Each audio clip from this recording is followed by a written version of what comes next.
Hello and welcome everyone to the long-awaited alternative ending number 1 of In My Shadow. Yes, we're gonna have multiple, but to my defense, I have no good defense. The series just has me in a chokehold and will not let me go. Anyways, let's just get started. This alternative ending comes with some heavier content warnings, so check those out there in the description. Please, for the love of God, check it out. It's different. Yeah, but hey, happy ending nonetheless, so let's go! Also, real quick for orientation, this happens after Suna usually would have found Atsumu by the beach, however, this time he doesn't. And that's where the what if kicks in, and here we have the alternative ending. Enjoy!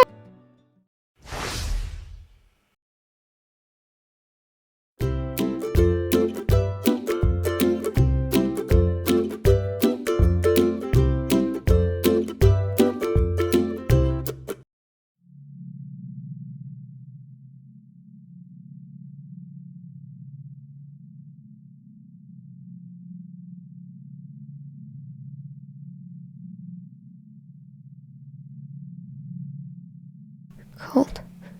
It was so infinitely cold. He shivered without actually taking note of it. One of the officers had draped a blanket over his shoulders, despite the room being warm. He still watched him from time to time while questioning the others. Not a word left his mouth. For the first time in his life, Kida found himself incapable of speaking. He believed it was Suna who called the cops after assuring himself that Komori had draped himself tightly to Atsumu and prevented him from getting stupid ideas of trying to join his brother. It was him and Komori who were forced to answer the questions. Well, mostly him, since Komori was crying and sobbing. He was shaken by hiccups with tears and snot running down his face, while still trying to tend to those around him.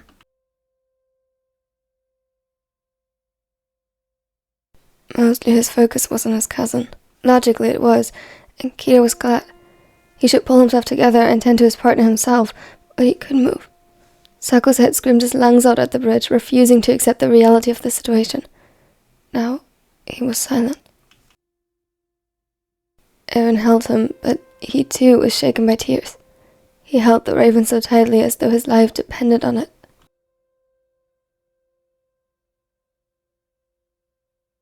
Kida didn't react when he tried to pull him closer.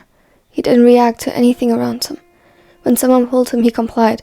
When paramedics examined him, he let them move his body, but aside from small nods or a shake of his head, he was apathetic.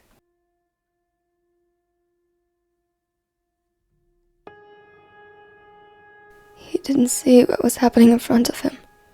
His sight was taken by memories of the past days. Every little interaction he had with Atsumu played on repeat as he desperately searched for the moment he could have saved him. The one point that still allowed for all this to be prevented.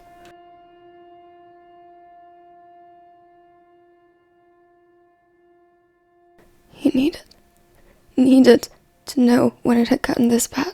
The moment Atsumu had made the plans, the moment he had decided he didn't want to live anymore, and that all their combined efforts weren't enough. But nothing. He knew Atsumu. He knew him well for many, many years. The only ones knowing him better perhaps being his mother and the wreck of a twin brother he left behind. But he knew him, had studied him meticulously as a player and a friend back then, and as a romantic partner now. He wanted to know everything about him, every tiny thing that made him smile or sad. The very depth of his being, Kida sought to unravel it. And he thought he had gotten close. No, he knew he had gotten close. And yet, it wasn't enough. Even now, knowing what his plan had been, he couldn't decipher, couldn't see when it had changed. The only option left was that he had never recovered, that he had always planned to do this today. But who would plan something for so many years? He despaired. His mind failed to provide the answers he needed, no matter how long and thoroughly he examined everything. Eventually, someone, Eren, took his hand and pulled him forward. He guided him and Sakusa to their car, and with that to an empty house. A house that would never not feel empty again. And Kira saw him. He saw Atsumu. He saw him everywhere. All the memories of the cheerful blonde here in their home returned at once, overlapping and intensifying. He saw him. It felt almost real, and Kira believed he was crying.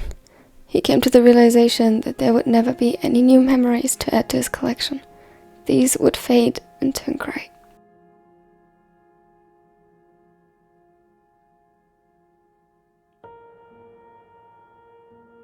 The Atsumu he knew had long turned pale, and now even the memory of him, the smiling, wonderful image, bright and saturated he was seeing before him now, would lose color.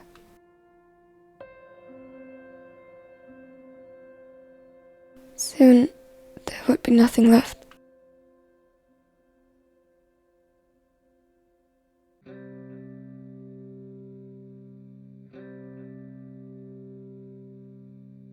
It was dark. Atsumu had covered his face with a blanket and tried to drown out his surroundings, as had become routine to him these past months. He assumed it had been months. 1 or 2 perhaps. It was hard to keep track. The room he had been put in by Haru-chan lay underground from what he could tell. A basement of sorts. As cliché as that was where the stereotype of a kidnapper ended. The room was comfortable. It had furniture, a small table, a couple of bookshelves, lamps, a bed Atsumu refused to use, and even a TV, though it was only connected to a gaming console and didn't show any programs.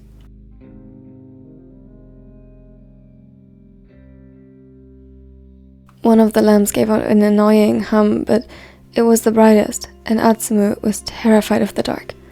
Haru knew how to use this to her advantage. In fact, she trained him to associate the dark with terror.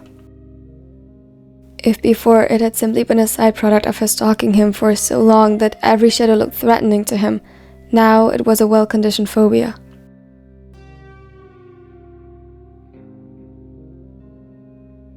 And if he didn't follow her every command, she'd turn off the electricity to the basement and leave him alone in a windowless room. It paralyzed him. Sometimes, at the beginning, he screamed.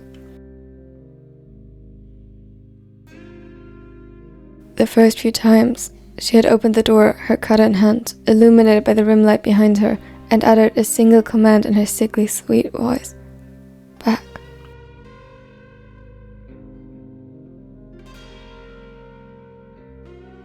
He'd refuse, and she'd fasten his ropes and leave again. Every time his breath seemed to be taken from him faster. It was as if the shadows were a deadly liquid that filled his mouth and nose until he drowned while it slipped slowly down his throat and seeped into his lungs. It swallowed his screams, and with no indication of how much time was passing, all he could do was whimper and wait.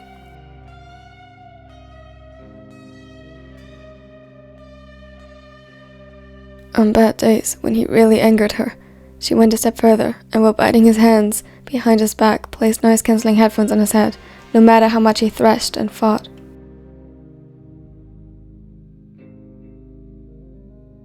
Sometimes, if he was too persistent, she waited until the darkness had weakened him and then returned to complete his punishment, leaving him in utter sensory deprivation without sight or his hearing. He didn't know what sort of torment it was until he lived through it.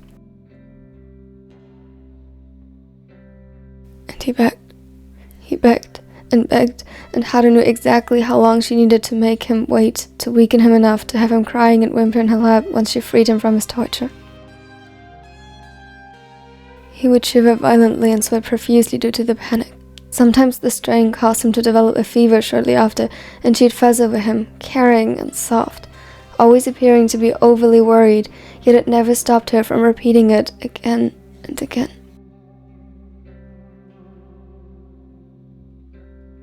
On some days, she'd take genuine delight in finding any sort of excuse to make him suffer. He quickly figured that she enjoyed having him at her mercy, and would induce this state despite his good behavior if he hadn't been affectionate enough for a while. Atsumu tried to focus on the hum of the lamp, assuring him that despite having his eyes closed, he wasn't in the dark.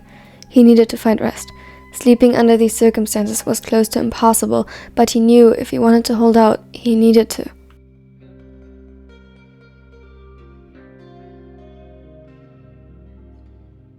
A human would die faster from sleep deprivation than starvation. He needed to stay alive just until they'd find him. It couldn't be long, right? Surely Atsumu had found the recording already. It was just a matter of time.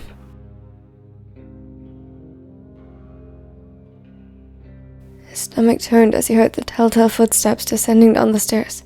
He closed his eyes tightly and pretended to sleep, knowing full well that the chances of success with this tactic were a solid 5%, but that was better than nothing.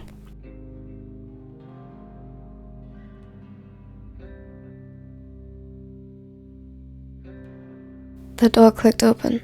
He once had the plan to escape when she came for him, but after multiple cuts and hours of screaming into a void, parts of which he was unable to hear, he knew it was useless. He was too scared to try anymore. Atsumu, my sunflower, you can't sleep right now. I have something for you. Cold dread filled him, but after a couple of nudges, he turned around. He knew that even if he had been asleep for real, if he hadn't reacted, he'd wake up in darkness. Oh, love, you look tired. Oh my, how about I'll put some melatonin into your food today, just to make sure you get the rest you need. He wanted to protest. He hated how it made him feel. The dosage she chose were high enough to make him drowsy and lose control. It dulled the senses. But he knew that any suggestion from her was actually a command. Here, this will cheer you right up. She plugged the USB stick into the TV, effectively catching Atsumu's attention. This hadn't happened before. A little scared, he pulled his legs closer when suddenly the image of Sakusa appeared on the screen, and he froze. As if on command, tears spilled over his face, but below all the pain was relief. It had been so long since he had seen any of them. The familiarity was a blessing. The shot was a close-up of him among the team as they seemed to enter the gym for a game. Something was wrong. All of them looked somewhere between determined and solemn. Even Hinata wasn't as bright as usual, but Sakusa was the worst. His aura was almost murderous, but Atsumu saw the pain in it. And of course, he wasn't with them. They played the rest of the season without him. He didn't even care. He was just so happy to see them again, even if it was only on a screen. But he was wary. Why was Haru giving him this? Oh, I just knew you'd love it. They were in the news, isn't that great? She smiled brightly. And then she hit play, and Atsumu's world stopped. News from the sports world. Among the men's volleyball teams in the first division, the Black Jackals have reached the end of their season. They have gotten surprisingly far considering the recent loss they had to endure. In solidarity with the former Sadamiya Atsumu, they could be seen wearing black armbands above their uniforms to pay their tributes. When asked, Hinata Shoya exclaimed under tears that this season was for the deceased setter and that they would win for him. That they did, until they lost today's match against the Adlers. It is now 5 months since the tragic suicide of Miya Atsumu, a young, brilliant athlete who left the world too early, but his legacy carries on. In volleyball and in his team, he has changed the sport and all of us alongside it. The camera alternated between focusing on the crying faces of his teammates and showing pictures. One in which he recognized the bridge Haru had guided him to that night, now decorated with flowers and a picture of him. But what stuck in his mind was Sakusa. The deep pain reflected in his eyes wasn't despair over still not having found him, it was mourning. He couldn't bear it. Nuh-uh, don't look away, you're missing the best part. His breathing was labored. It hurt. Why was she doing this to him? What worries could there be? At the end of this season, during which Sakazaki Yumi has refused any comment on the situation, he now ends it announcing his retirement from the sport. It shocked fans and sponsors alike, but Atsumu couldn't hear anything anymore. It was as if Haru had forced the headphones on him again, and a sensation as though he was underwater spread through his system.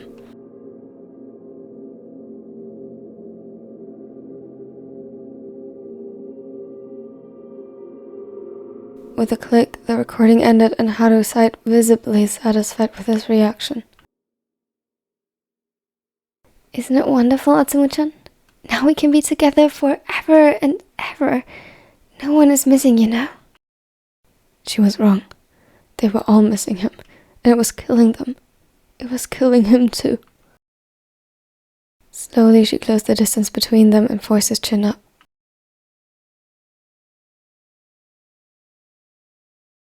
This was it.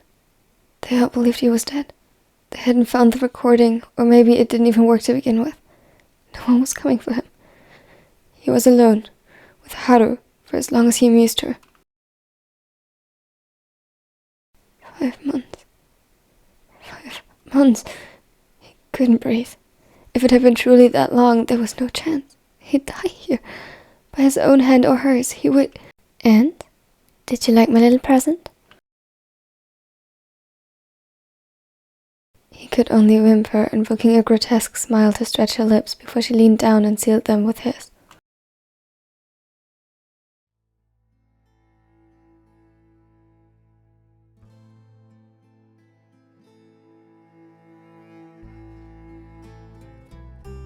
So, thank you for watching. It means a lot to me that you watch it till the end. Don't forget to like and subscribe if you don't want to miss out on more content, like the future parts of this.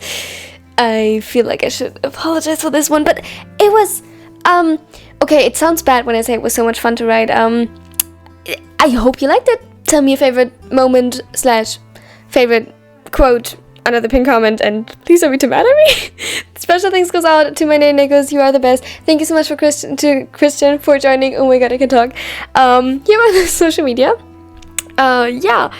Check them out. I really, really hope you liked it. Please, I need your feedback in the comments to tell me if that was too much or not. Here's more content. Please check it out. Now have a wonderful and amazing day. Bye, guys. Step 3, grow hard about what you want to be. Step 4, everybody just do your thing. Wake up, today's gonna be a good day. Wake up, today's gonna be a good day. Wake up.